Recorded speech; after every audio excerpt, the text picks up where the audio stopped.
So in a recent discussion with Mr. Saki, 1992, ranking the Masteries was brought up. Oh boy. This is sure to cause only pleasant, amicable discussion and not be contentious at all. This is going to focus on ranking them in hardcore, as well as solo self-found, and with some consideration to the curses as well. This list is quite arguable, and I've changed my mind on several of them more than once just while writing this. I should also state that I am a player that prefers tanky builds to damage-focused ones, so that will influence my decisions a little. That whole nuke a boss in 0.4 seconds thing is just not how I like to play. This list can also change if you're not the kind of person who enjoys farming and grinding a lot. Some classes clearly benefit more from you giving them more time. Let's begin. Rogue. Coming in at last place, this really is quite a terrible mastery for hardcore unless you enjoy glass cannons. All this mastery has is damage, and more damage. Oh, and reduced damage from constructs. How useful. Being more serious, it does boast a solid 1400 health, which is quite nice admittedly, plus 100 dex, which is also great. This mastery just lacks any kind of resistances, damage reduction, low life survival, or crowd control outside of your traps. Even the status effects it can apply are subpar. To be completely truthful, this is my least favorite class in the game, hardcore or not, so take what I say with a pinch of salt. If you want to play hardcore, look elsewhere. Spirit. Actually one of my personal favorites, but it's definitely not a top tier for hardcore. 800 health ties for the lowest, and it only gives 60 dexterity. This mastery is squishy. You'll die easily, which is a shame, because so much of this mastery seems devoted to preventing that. It just doesn't do it very well, especially in solo self-found. You'll find yourself dying a lot around Atlantis and Hades in normal. The Death Ward skill, which prevents your death when your health drops below 16%, sounds nice on paper, yes, but in practice, 16% of your health is rarely a margin you'll have. You get hit for more than that quite frequently, meaning the skill is often worthless. This is exacerbated in cursed hardcore, when you can frequently take 50% of your health before you can even react to it. This is not to say Spirit is without its benefits though, some of them are even really quite good. Death Chill slows enemies significantly, the Outsider is a good boss killer, and the Lich is perhaps the best pet in the game. You also have decent health sustain with your Drain skill, and a flat 45% less damage from undead is more valuable than you'd think. There are a lot of undead enemies in this game. I would estimate probably 20 to 40% of all enemies are such. That's very strong. Storm. I know this is a favorite of many players, and I can see why. It starts off poorly though. 840 health isn't good. Why 840? That's kind of weird. Why not 800? Anyway, 40 dexterity is almost inconsequential. However, that's where the bad ends. As for the good, Storm has a lot. Many sources of stun, freeze, slow, and disrupt. Energy Shield gives you 65% total absorption of both cold and lightning damage. This skill means you can almost entirely forget about both cold and lightning resistances. That's hard to overstate in usefulness. It makes gearing your character easier too.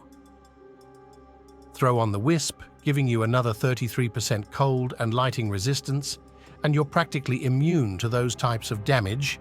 And if that wasn't enough, Squall reduces enemy damage by 30% and impairs their aim. Despite its low health pool, Storm is deceptively tanky. As an aside, I can easily see the argument for moving this mastery a couple places higher. However, much of what Storm does, Earth just takes one step further. Warfare. I can already hear people crying about this placement. I need to preface something.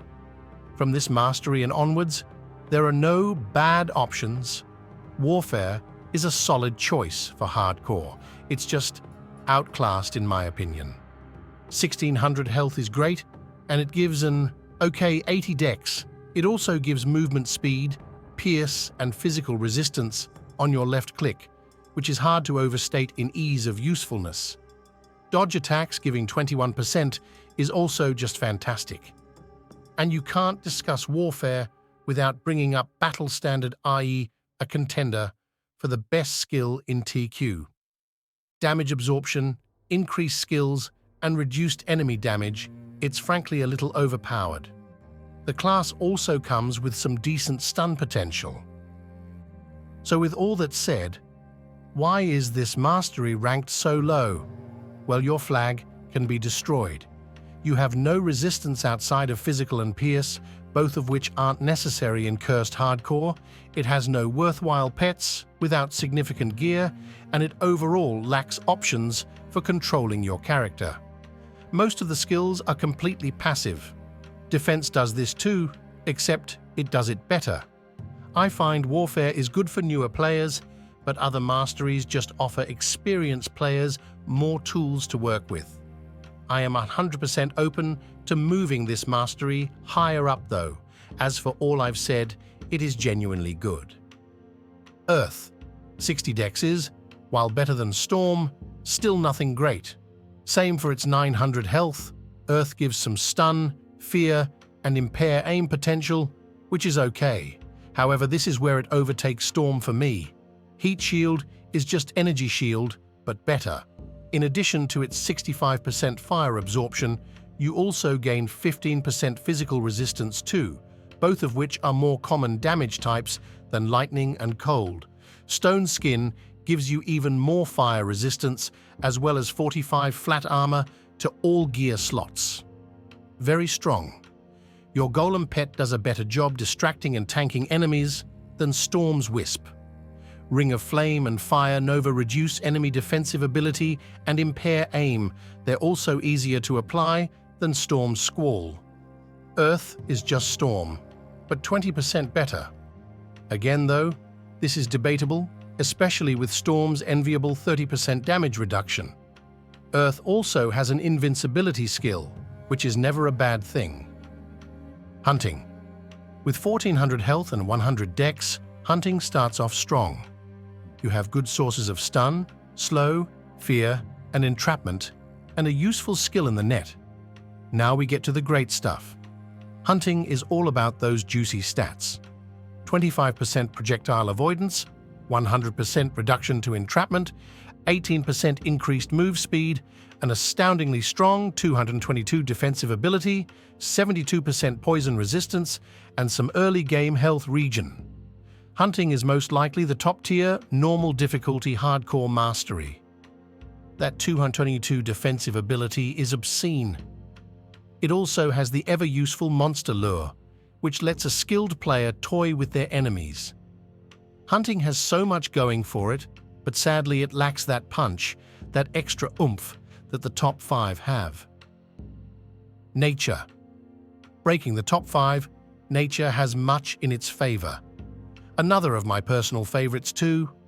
While only a low 800 health and 60 dex, this is easily made up for by the game-changing 65% increased health. Nature really fills that support role to other masteries. Pair this monster skill up with defense or warfare, and you'll be surviving situations that other mastery combinations would die to twice over. Combined with the skill's movement speed and elemental resistance, it gives you a lot of flexibility with stats and health. Nature also boasts some immobilization and slow effects. The Wolves for distracting enemies and increasing resistance, and Regrowth for health sustain. Plague reduces enemy damage by a whopping 36%, while also slowing them, and some slight physical damage reduction as a bonus. If all this wasn't enough, Nature further works with other masteries by giving you reduced skill cooldown, meaning higher uptime on valuable skills like Defense Colossus or Warfare Flag. So why isn't this mastery ranked higher? Heart of Oak isn't perfect. All that health, resistance, and movement speed can instantly be taken away from you. While this doesn't happen often, it can get you killed. Still, this is easily in the top tier for hardcore. Fun fact, nature was one of the masteries I used for my very first hardcore win, but from this point on, even Heart of Oak gets outclassed in pure stats.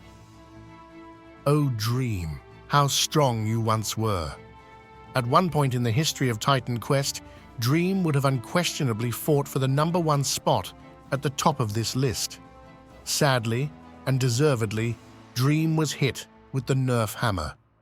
Despite that though, it's still one of the best. 1400 health is good, but what's this? No dexterity? Well, this isn't as big of an issue as it seems. The extra points in strength and intelligence mean you can ignore those stats more than you would elsewhere. The key potential of Dream comes in its flexibility. Trances are very, very strong, but something I see too many people not take advantage of is that, while yes, you can only ever use one, there's nothing saying you can't just swap between them as the situation demands. Empathy giving life steal is just fantastic, and if you find yourself in danger despite that, well, just swap to convalescence for that region and damage absorb. The better you are at reading the situation, the better the skills will be for you. Premonition gives a nice amount of defensive ability, Temporal Flux gives move speed, projectile avoidance, and slow resistance. Dream also packs sleep, stuns, confusion, petrify, and slow. Distortion gives both flat and percentage damage absorption. Dream is on par with nature for its ability to support other masteries, the key difference being though that Dream requires less effort and more of it cannot be dispelled from you. Dream does with its passive effects what Warfare wishes it could, though even Dream is not the king of passives. Defense. Now we're getting to the big players. Being upfront with you, defense is my favorite mastery, so down this with another pinch of salt. Starting off, defense gives you more health than any other mastery at an amazing 2000, plus a solid 80 dexterity. It boasts stuns, slows, and disruption, has passive regen and move speed. Defense has the best heal in the game in Rally. This not only AoE heals, but also gives armor, regen, move speed, and 50% elemental resistance on a short enough cooldown that you'll have this for most dangerous fights. Defense also has the incredible battle awareness, giving 40 armor to all slots, 180 defensive ability, 18% block chance, and an insane 70% resistance to sleep, stun, trap, freeze, disrupt, and pet mind control. This means almost nothing can stop you from moving and fighting, which is impossible to overstate in hardcore. The quick recovery skill, which has a 50% uptime by the way, takes your shield and armor and cranks them up to 11. You'll take significantly less damage. Defense also has the useful Phalanx, which is both a good distraction and wall, as well as decent boss damage. It doesn't stop there. You also get Perfect Block, which is straight-up invincibility for 1 second. Time this right, and you can either save your life or prevent the worst of boss damage. If that wasn't enough, you have a passive shield attack that reduces enemy defensive ability, the underrated armor, handling which makes your armor 20% more effective, as well as reducing the requirements for shields and armor. That is, this lets you devote more stats to health or dexterity. As if all this wasn't enough, defense gets the mighty Colossus, another contender for best skill in Titan Quest. 50% damage absorption, 50% health, more damage, and faster move speed. It's a game changer for hardcore. So after all that you may ask, what could beat even defense? Well, one word for each of the final 2 classes: versatility and overpoweredness. Rune is without question the most versatile class in the game, which says a lot when Dream exists. Rune just does it all. Up front, it only has a low 800 health and poor 60 dexterity, but good God, does it make up for it. Fear, stun, slow, confusion, disruption, impair aim, freeze. Practically everything Rune does has some sort of debilitating side effect. Rune has passive lifesteal, reduced offensive ability, and slow. Yes, passive, Sacred Rage is everything that Spirit's Death Ward wishes it was.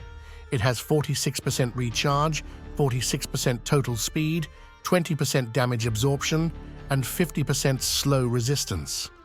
It also reduces enemy damage by 30% and has a 77% chance to fear enemies. Oh, and you know how Spirit's low life skill activates below 16%? Garbage. Rune activates below 40%. 40. This is far more useful, and if that wasn't enough, the ability remains active the entire time you're below 40% health. No, I'm not kidding. You fall below 40% health and survive? Suddenly you feel more like you're playing the defense mastery. You become hard to kill, enemies flee from you, you move fast, you recharge, and all enemies around you just lost 45% of their health. It's ridiculous. What I've mentioned so far alone justifies Rune among the top, but that's not the end. Runeward Feather reduces strength requirements for weapons by 42%, so you can put more points into health or dex. Yet again, this class competes with defense. Runeward Absorb? Well, that makes your shield 55% faster and lets you absorb 100% of spell energy. This means it's very hard for you to run out of energy. Now, for all of this, you could still argue it's swapping spots with defense or dream or even nature. But Rune still isn't done. Rune of Life gives you 10% move speed, 10% strength, so even more life and dex, 33% bleed resistance, and above all, 44% vitality resistance. The most valuable stat for hardcore, and for some final icing on the cake, Rune also has the Menhir Wall, a faster cooldown version of the Phalanx blocking ability. Rune also has the Thunderstrike skill. Now, throughout this video, I've avoided talking about damage most of the time, so why bring it up now with Thunderstrike? Well, Thunderstrike allows you to multiply the damage of melee by 2 and throwing by 10 times. 10. The defensive side comes into this with weapon swap. You can quickly swap to throwing weapons, cast Thunderstrike, and then quickly swap back to your shield again. This means you're able to both deal significant damage and remain safe. This cannot be ignored for hardcore. If I were to redo this list entirely focused on cursed hardcore, Rune would take the #1 spot. So now you're probably thinking, gee, mister, this Rune mastery sure sounds strong. How could anything compete with that versatility? Well, Nidan comes along and says, fuck you, that's how. Nidan. Oh boy. It's funny, Nidan really doesn't have a lot, but what it does have is frankly overpowered for hardcore. There's a reason that 2 of the 3 best mastery combinations for hardcore include Nidan.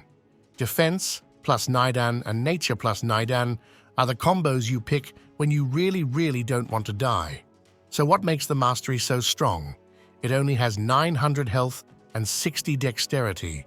Well, Nidan has 2 key areas. Before that, though, I'll address the little things. Nidan has better healing from potions, which is great for not dying. It also has more effects from potions.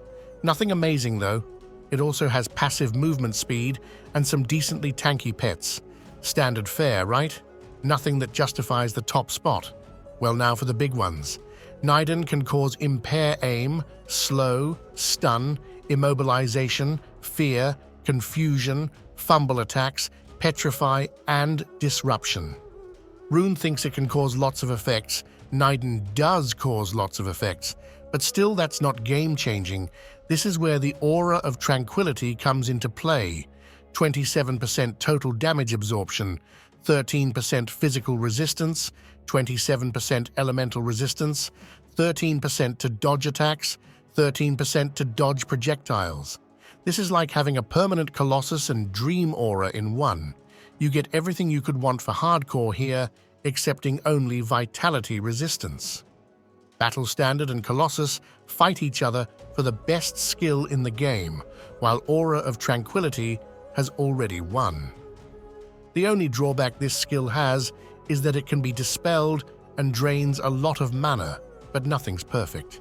You might be asking why I rank this higher than Nature's Heart of Oak, if they can both be dispelled. Well, it's an averages thing. Overall, this skill just trumps Heart in pure stats. But okay, you might still be thinking Rune or Nature or Defense sound better. Well, Nidan has one more trick, Weakest Chakra. This skill reduces enemy damage by 27%. As if you weren't hard enough to kill, now your enemies do less damage. Nidan just has too much, and it requires practically no effort to use at all. There you have it, my list ranking the Masteries in Hardcore Titan Quest.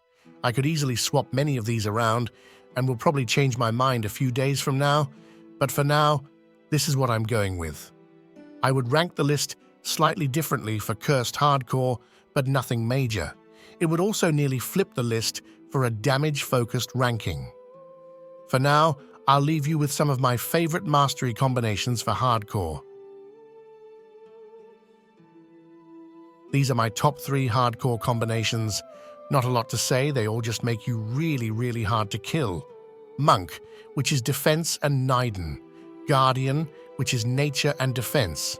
Hermit, Nature and Nidan. This is my recommendation for Cursed Hardcore, the Runesmith. I'd argue this is absolute best combination for Cursed Hardcore. Not only do you get 2 of the best masteries, but also Runeword Feather and armor handling work so well together to reduce your total strength requirement by a huge amount. This allows you to gear up much easier, so you can invest more points into health and dex. This stat advantage is incomparable to any other combination for Cursed. Now for a few fun recommendations, Champion, which is Nature and Warfare. I really don't like leveling as either of these classes, but good God, I'll argue, this has the potential to be the strongest possible build in game. Maybe not great for solo self-found, but with the right gear you can crush anything. The combination of pets and increased health can make you quite safe.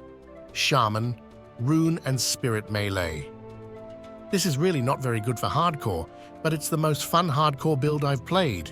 Poor skill synergy overall, but has 2 low-life skills, Melee with good AoE. It's not very good, but very fun. Contemplator, Nidan and Dream. This is the I can do literally anything with this and it'll work combination. You can go physical or spells, melee or ranged, strength, intelligence or dexterity. Hell, do a damage reflection build. Anything just works. I don't think it's possible to make a truly bad build with this combo. It just works. The recommended build for new TQ players is Conqueror, but I'd say Contemplator is the one I'd recommend for first-time Hardcore players. Thank you for watching. Please feel free to post comments below and argue how you'd order the list or ask questions. I'd genuinely love to talk to you.